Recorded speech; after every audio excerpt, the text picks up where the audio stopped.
see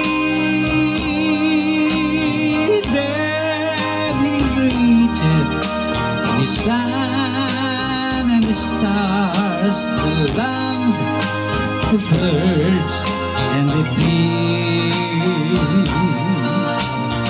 He made all creatures that live in this world, and taught them to live by His plan.